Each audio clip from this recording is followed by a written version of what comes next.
kwa Salome. Kwenye hapo kwenye unasema hamwendi kwenye uchaguzi, lakini kuna minong'ono huko shuleni kwa wanachama wenu. Wengine wanasema sitaki kuwasemea, lakini wacha niseme. Sema. Wewe sio unauliza maswali. Yes, wanasema wengine wametumia mfumo wao wameshajiandaa huko kwenye mambo yao. Alafu sasa hawaoni mwelekeo wa chama. Je, wapoteze zile gharama au waende? Yaani hawaelewi. Kwanza wakisema hawaelewi nani mwelekeo wa chama, hawasemi kweli.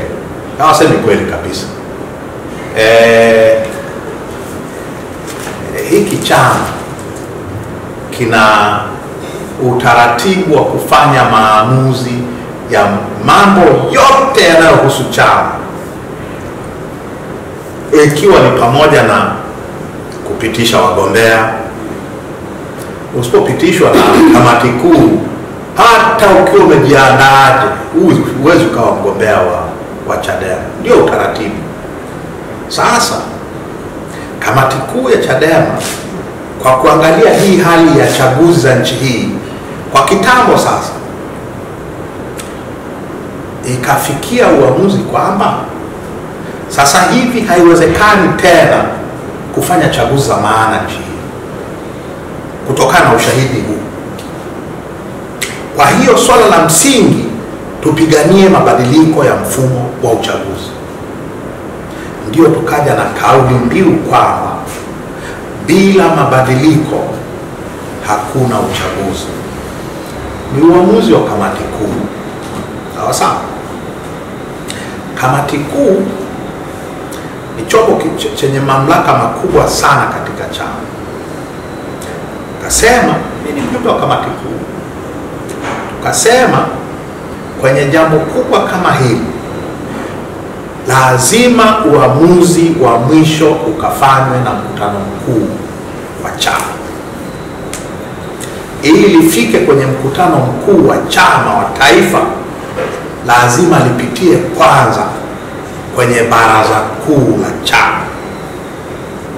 Tukapeleka hoja hii kwenye baraza kuu la chama mwezi Januari tarehe 19 wa 20 nafikiri 20 ya mwezi wa Januari.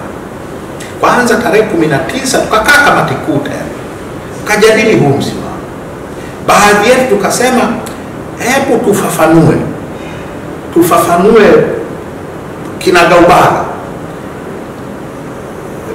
maana ya huu msimamo ni. Tukajadiliana, watu wakasema hii kazi itafanywa na uongozi ujao wa chama. Tunaenda kwenye uchaguzi, tusiwatengenezee watu mazingira magumu ya kufanya kazi hii watakapochukua madaraka. Hoja ilikuwa hiyo ya tarehe 19 Januari. Sema sawa. Tukaenda kwenye baraza kuu tarehe 20 Januari. Hoja ni hii, chaguzi ni hizi mnavyoona. Imekuwa ni kutoana kafara. Kwenye chaguzi lazima watu wauawe, lazima kura ziibiwe, lazima watu washtakiwe, uchafu. Mnasemaje? Baraza kuu likakubaliana na hoja ya kamati kuu.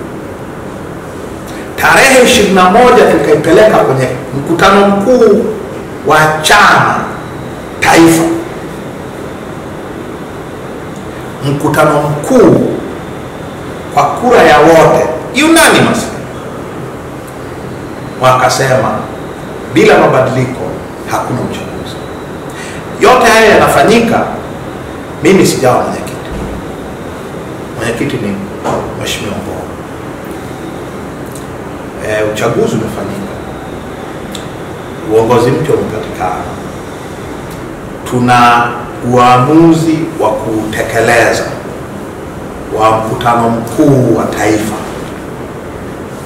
Huyo anayesema yeye ametengeneza jimbo hajui mwelekeo ukoje ni nani?